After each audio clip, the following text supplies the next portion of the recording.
Does freezing make you feel stuck both physically and emotionally? If you or a loved one lives with Parkinson's disease, you know how frustrating freezing episodes can be. But don't worry, there are practical strategies to help you with freezing. In this video, we'll dive into why freezing happens and share some simple, effective tips to manage it. Stick around to learn how techniques like weight shifting can make a big difference.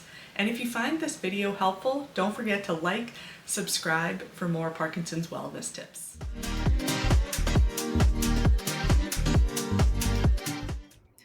What is freezing in Parkinson's disease? Freezing happens when your body feels stuck, like your feet are glued to the floor. It's common in Parkinson's disease, especially in tight spaces, when turning, or during stress. It's your brain having trouble coordinating movement, but the good news is it's something we can work on. Understanding freezing is the first step to overcoming it. It's not a sign of failure, it's simply your brain asking for a little extra help. Why does freezing happen?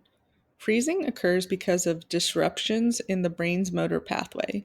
It's often triggered by things like tight spaces, multitasking, or even anxiety about movement itself. The more you understand your triggers, the better you can prepare and prevent them.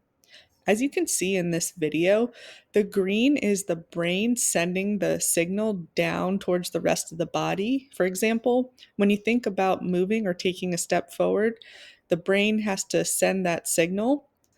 So in Parkinson's disease, freezing happens because of the signal being sent incorrectly down towards the body. Now we're going to go into 6 tips to reduce freezing in Parkinson's disease. The first thing you can do to help with freezing is weight shifting. So when you feel stuck, shift your weight and then try and lift your foot.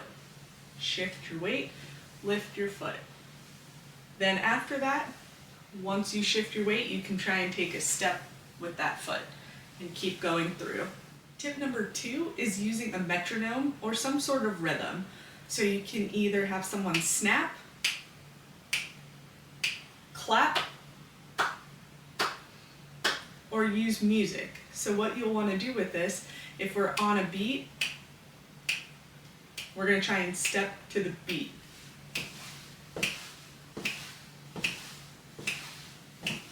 And you would use this as you're walking.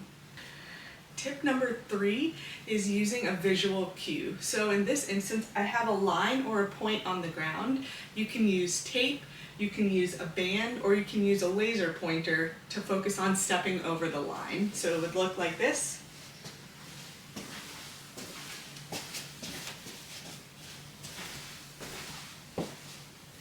The goal is to break up the movement pattern and be able to step over the line. Tip number 4 is to march or lift your knees really high.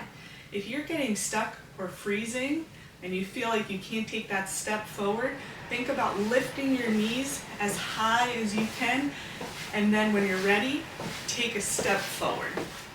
Tip number 5 is focusing on breaking down the movement.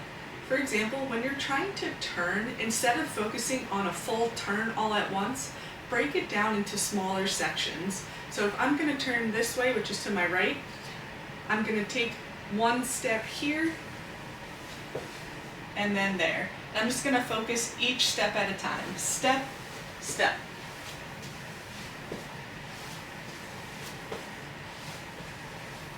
It's helpful if you have a caregiver or someone to guide you of where to place your foot on the ground. The last tip, which might be the most important, is staying calm.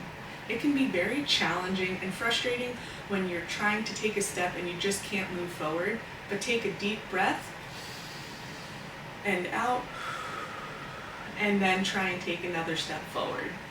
So let's practice my favorite tip, which is weight shifting. What you're going to do, you're going to hold on to a chair, a counter, something sturdy if you need to, or you can practice without holding on. What you're going to do, you're going to have your feet about as wide as your hips. You can hold on, shift your weight, shift your weight. You really want to focus on shifting your weight over the other foot, over the foot, not small weight shifting. You want big weight shifting, and if you can, then lift your feet up. This can help translate into taking that next step. So once you're able to take a big weight shift, once this leg lifts, then you're going to step forward. Let's try again. So we're going to weight shift, and then step forward. Let's review the 6 practical tips to reduce freezing in Parkinson's disease. Number 1, weight shifting. Number 2, auditory cues. Number 3, visual cues. Number 4, marching or lifting your knees high. Number 5, break down movements into steps. And number 6, stay calm. Freezing may be a part of Parkinson's disease, but it doesn't have to stop you in your tracks. With these tips, you can keep moving forward one step at a time. If you're looking for more ways to stay active and independent, check out our online programs or in-home physical therapy services at neuronationpt.com. We're here to support you every step of the way. If you found this video helpful, please give it a thumbs up and subscribe for more tips and support on your recovery journey. Feel free to share this with anyone who might benefit from these tips. And as always, thank you for watching. Keep working, stay positive, and we'll see you in the next video.